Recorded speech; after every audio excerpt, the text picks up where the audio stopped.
The ground trembled, a low rumble that vibrated through the earth and into my bones. I woke up with a start, the distant wail of sirens confirming what we all felt. Something big was coming. I sat up, my heart pounding in the suffocating silence of the trench.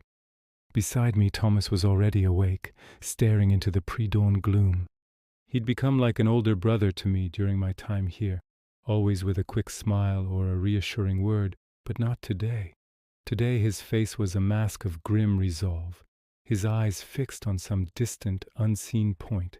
The usual lightness in his expression was gone, replaced by a weight that seemed to pull his shoulders down. I had to break the silence. "What's happening?" I whispered, my voice barely audible over the thumping in my chest. Thomas didn't look at me. He kept his gaze on the horizon, his voice low and heavy. "Orders just came in," he said, the words hanging in the cold air. "This might be the final push. The final push." The words echoed in my mind, each one a hammer blow. Around us, the trench stirred to life. Soldiers, boys barely older than Thomas, began their grim preparations. The clinking of gear, the rustle of uniforms, the soft scrape of a boot against dirt. Every sound was amplified in the tense quiet. They moved with a practiced efficiency that was both heartbreaking and awe-inspiring. Thomas turned to me then, his eyes finally meeting mine. In his hand was a small tarnished copper necklace. The engraving on it was so faded I could barely make it out. "Salim," he said, his voice cracking just slightly. "If I don't make it back, give this to my mother. It's all I have left." He pressed it into my palm.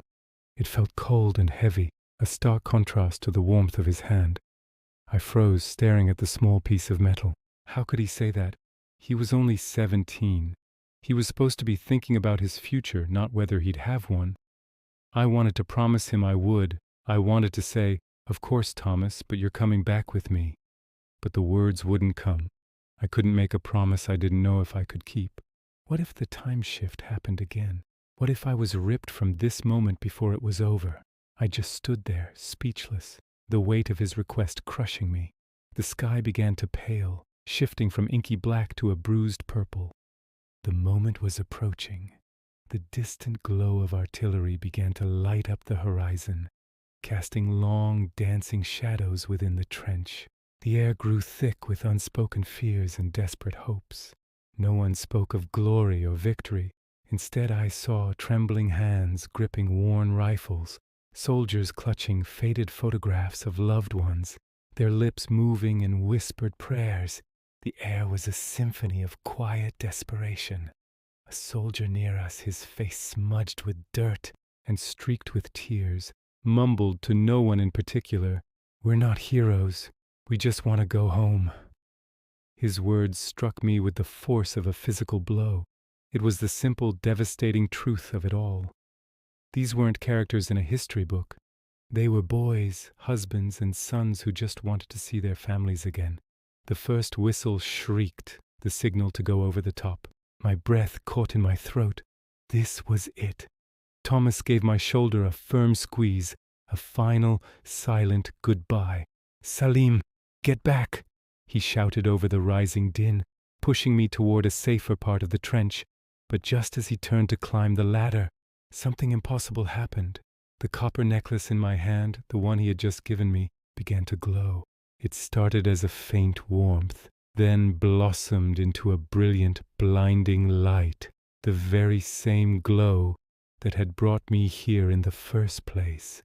The light pulsed, growing stronger, brighter, spreading out from my hand and swallowing the trench, the soldiers, the noise, the fear. Everything dissolved into a sea of white. I woke up with a gasp, the cold, hard floor of the museum pressing against my back. The familiar scent of dust and aged paper filled my lungs. I was back. My eyes stung with unshed tears as the memories of the trench flooded my mind. The faces, the fear, the sound of Thomas's voice. I looked down at my hand, expecting to see the old, tarnished copper necklace. But it wasn't. The necklace was still there, but it was different. It was new.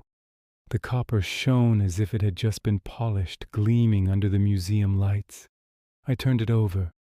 On the back, an engraving was now sharp and clear. It was a date, the day World War I ended. A single tear finally escaped and rolled down my cheek. "Thomas," I whispered to the empty room, "did you make it?" Silence was my only answer. "Interesting piece, isn't it?" A voice startled me. I looked up to see one of the museum workers, a kind-faced woman smiling down at me. She gestured toward the display case where the necklace was supposed to be. "It's one of our most poignant artifacts from the Great War.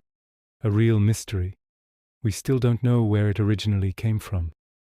I closed my fist tightly around the necklace in my hand, its smooth surface now warm against my skin. I knew the truth. I knew its story. But looking at her curious, friendly face, I realized I couldn't tell her. Who would ever believe me?